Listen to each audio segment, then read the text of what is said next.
દિલ્હી ગેંગરેપના ચારેય દુષ્કર્મીઓની ફાંસીની સજા પર હાલ તો સુપ્રીમ કોર્ટે રોક લગાવી દીધી છે।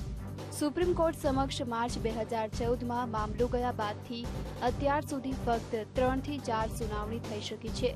કોઈ નિર્ણય સુધી પહોંચવા હજુ કેટલોક સમય લાગે તેવી સંભાવના છે।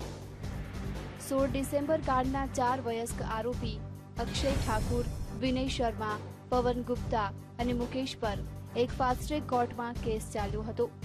13 ડિસેમ્બર 2013ના દિવસે તમામને મોતની સજા સંભળાવવામાં આવી હતી। દિલ્હી હાઈકોર્ટે આ વર્ષના માર્ચમાં આરોપીઓને સંભળાવાયેલી મોતની સજાને યથાવત રાખી હતી। હવે પરિવાર દોષિતોની અપીલ પર સુપ્રીમ કોર્ટમાં સુનાવણીની રાહ જોઈ રહ્યા છે। મામલાના અન્ય એક આરોપીએ તિહાડ જેલમાં ગળે ફાંસો ખાઈ લીધો હતો, જ્યારે સગીર આરોપીને દોષી ઠેરવ્યા બાદ કિશોર ન્યાય બોર્ડે તેને 3 વર્ષની સજા સંભળાવી હતી। દિલ્હી હાઈકોર્ટે 13 માર્ચ 2014ના રોજ ચારેય દોષિતોને મળેલી સજા યથાવત રાખી, પરંતુ સુપ્રીમ કોર્ટે 15 માર્ચ 2014ના રોજ મુકેશ તથા પવન ગુપ્તાની ફાંસી પર રોક લગાવી દીધી।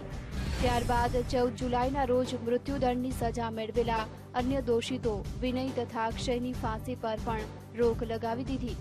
પીડિતાનો પરિવાર દેશની સર્વોચ્ચ અદાલત પાસે આશ લગાવીને બેઠો છે કે ક્યારે તેમની લાડકવાઈને ન્યાય મળશે। Bureau report, VTV news.